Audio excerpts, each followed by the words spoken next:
दोस्तों, इस कहानी को बिल्कुल भी मिस मत करना, क्योंकि ये कोई आम कहानी नहीं है। ये महाभारत की कहानी है, तो कम से कम 4 मिनट तक जरूर सुनो।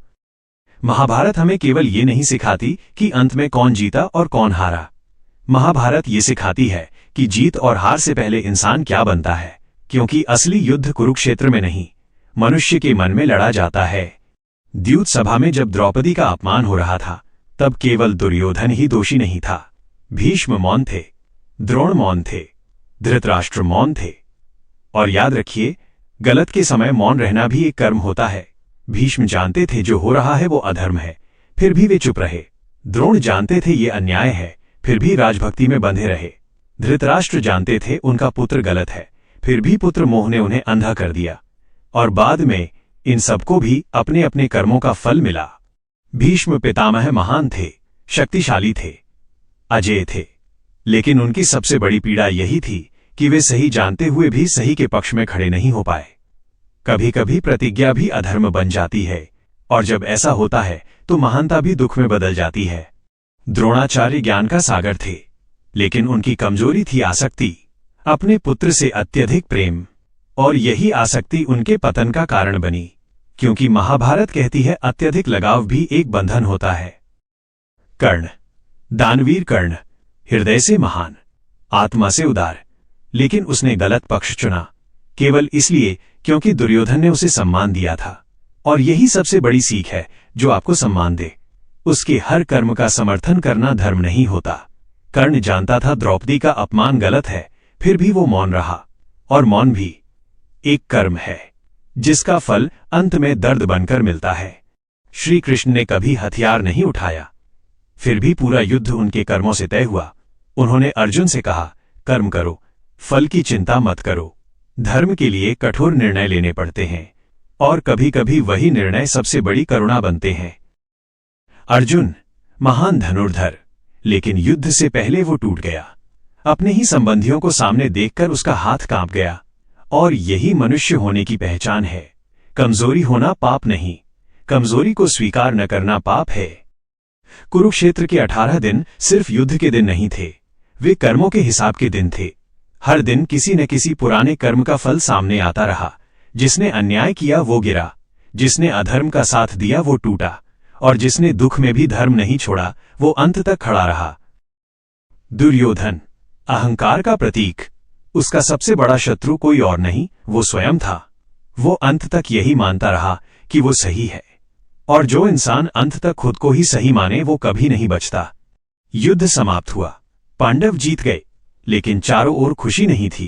रोदन था, विलाप था, खामोशी थी। युधिष्ठिर सोच रहे थे, क्या यही जीत है? क्योंकि धर्म की जीत उत्सव नहीं होती, वो जिम्मेदारी होती है।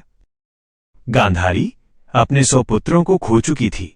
दुख में उसने श्रीकृष्ण को शाप दिया, लेकिन श्रीकृष्ण शांत रहे, क्योंकि वे जानते थे दुख में किया गया कर्म भी कर्म ही होता है, और उसका भी एक फल होता है। आज भी महाभारत खत्म नहीं हुई है। आज भी हर इंसान किसी न किसी युद्ध में है। कहीं दुर्योधन है जो ईर्ष्या से जलता है, कहीं कर्ण है जो गलत का साथ देता है, कहीं अर्जुन है जो भ्रम में खड़ा है, और कहीं श्री कृष्ण जो मार्ग दिखा रहे हैं। महाभारत हमें ये नहीं सिखाती कि गलती मत करो, यह सिखाती है गलती के बाद सही के साथ खड़े हो जाओ।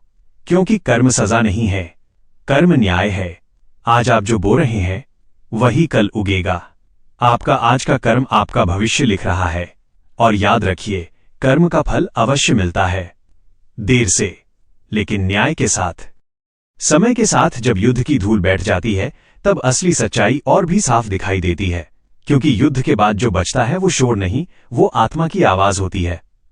महाभारत का हर पात्र हमसे कुछ न कुछ कहता है, केवल शब्दों में नहीं, अपने जीवन से। और अगर ध्यान से सुना जाए तो ये कथा आज के मनुष्य के लिए सबसे बड़ा दर्पण बन जाती है। धृतराष्ट्र एक ऐसा राजा जिसके पास सत्ता थी, लेकिन निर्णय की दृष्टि नहीं। उनकी आंखें नहीं थीं, लेकिन उससे भी बड़ा अंधापन उनके मन में था, पुत्र मोह। जब जब उन्हें दुर्योधन को रोकना चाहिए था, वे चुप रहे, और यही चुप्पी धीरे धीरे पूरे वंश का विनाश बन गई। महाभारत सिखाती है, गलत को न रोकना भी गलत का साथ देना होता है। शकुनी जो स्वयं तलवार नहीं उठाता, लेकिन चालें ऐसी चलता है कि पूरी सभ्यता हिल जाए। उसका कर्म था षड्यंत्र, और षड्यंत्र का फल हमेशा सामूहिक विनाश होता है। शकुनी जानता था कि द्यूत क्रीड़ा किस दिशा में जाएगी, फिर भी उसने आग में घी डाला, और यही कारण था कि अंत में वो भी किसी के काम नहीं आया।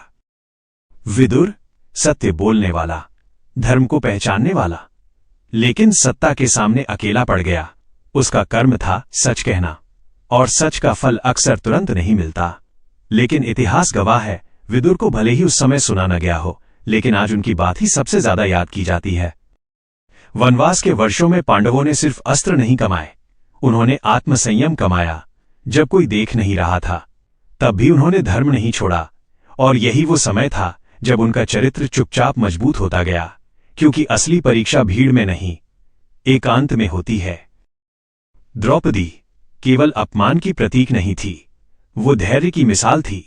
उसके पास क्रोध करने का पूरा अधिकार था, लेकिन उसने अपने दुख को धर्म की अग्नि में परिवर्तित कर दिया। उसने बदला नहीं मांगा, उसने न्याय मांगा, और न्याय समय लेकर लेकिन पूरी शक्ति के साथ आया। जब युद्ध प्रारंभ हुआ तो हर शंखनाद के साथ एक कर्म जाग रहा था, हर तीर के साथ कोई पुराना निर्णय अपना फल पा रहा था। युद्ध के मैदान में कोई भी केवल आज का योद्धा नहीं था, हर कोई अपने अतीत का प्रतिनिधि था। भीष्म का पतन इस बात का प्रमाण था कि जीवन भर का पुण्य भी एक बड़े अधर्म को नहीं ढक सकता। उन्होंने जीवन भर त्याग किया, लेकिन एक समय जब बोलना था तब वे चुप रहे, और वही मौन उनके सारे पुण्य पर भारी पड़ गया। द्रोणाचार्य का अंत हमें यह सिखाती है कि ज्ञान भी तभी तक उपयोगी है जब तक वह आसक्ति से मुक्त हो। जैसे ही ज्ञान पर भावना हावी होती है, विवेक हार जाता है। कर्ण की कथा आज भी आंखें नम कर देती है। वो जानता था कि वो किस पक्ष में है, फिर भी उसने वही चुना, क्योंकि उसने कृतज्ञता को धर्म से ऊपर रख दिया। और यही गलती कई लोग आज भी करते हैं। गलत इंसान के प्रति निष्ठा कभी भी सही कर्म नहीं होती। श्री कृष्ण हर जगह थे, लेकिन कहीं बंधे नहीं थे। उन्होंने हर किसी को अवसर दिया, दुर्योधन को भी, कर्ण को भी, धृतराष्ट्र को भी। लेकिन जब सभी ने अपनी अपनी राह चुन ली, तब कृष्ण धर्म के साथ खड़े हो गए, क्योंकि भगवान भी कर्म का नियम नहीं बदलते।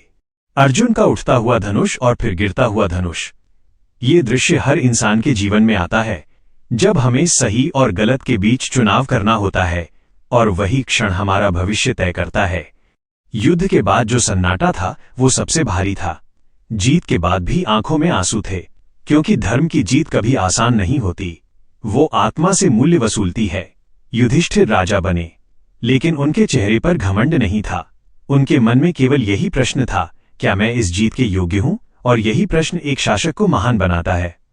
स्वर्ग की यात्रा में जब अंत तक केवल एक कुत्ता साथ रहा, तो यह स्पष्ट हो गया कि कर्म का मूल्य संसाथ से नहीं, सत्य से होता है। आज का मनुष्य अगर महाभारत को ध्यान से पढ़े तो उसे अपना ही जीवन दिखाई देगा। आज भी वही लालच है, वही ईर्ष्या है, वही मोह है, और वही अवसर भी है धर्म चुनने का। हर दिन आप द्यूत सभा में हैं, हर दिन आप कुरुक्षेत्र में हैं। आपका हर निर्णय एक तीर है, और वो तीर किस दिशा में जाएगा ये सिर्फ आप तय करते हैं। कर्म का नियम कठोर नहीं है, वो निष्पक्ष है। वो किसी से नफरत नहीं करता और किसी पर दया भी नहीं करता। वो केवल हिसाब रखता है। आप आज जो सोचते हैं वो बीज है, आप आज जो बोलते हैं वो सिंचाई है, और आप आज जो करते हैं वही फसल है।